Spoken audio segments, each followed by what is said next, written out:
छियै भैंस चारा बोइया हे मोइया छियै भैंस चारा बोइया हे मोइया कहिया गबोइया नहीं भो हे माँ। रिकॉर्डिंग बाय दुर्गेश जी डीजे विकास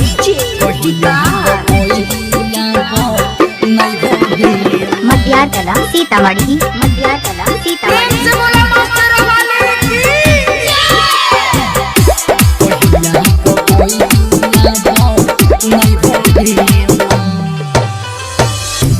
पागल कहै छै हमरा गौवा सहार हे एक बेर बेटा पमैया फेरा हो नजर हे फेरा हो नजर हे फेरा हो नजर हे पागल कहै छै हमरा गौवा सहार हे एक बेर बेटा पमैया फेरा हो नजर हे पार लगाई दे पार लगाई दे पार लगाई दे नैया हे मोइया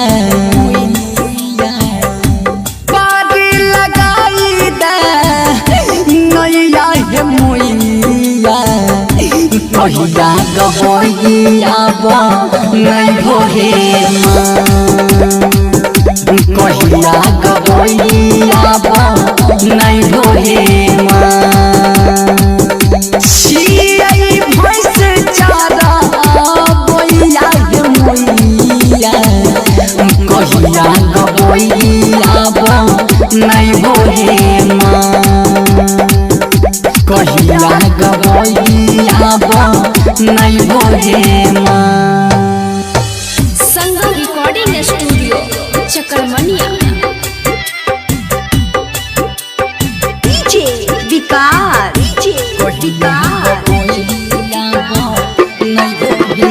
मटियार कला सीतामढ़ी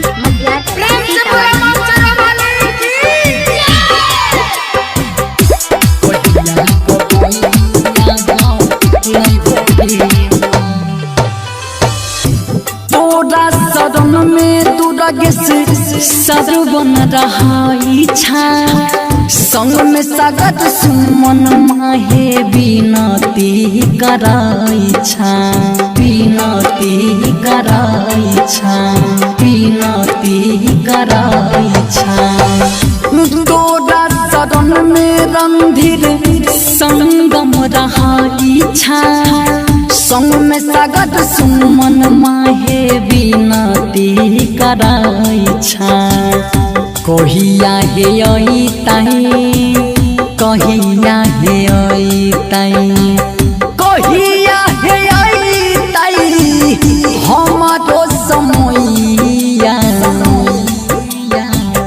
कहिया हे आई ताई हमारो समैया कहिया गबोइया नहीं भो हे माँ। कहिया गबोइया नहीं भो हे माँ।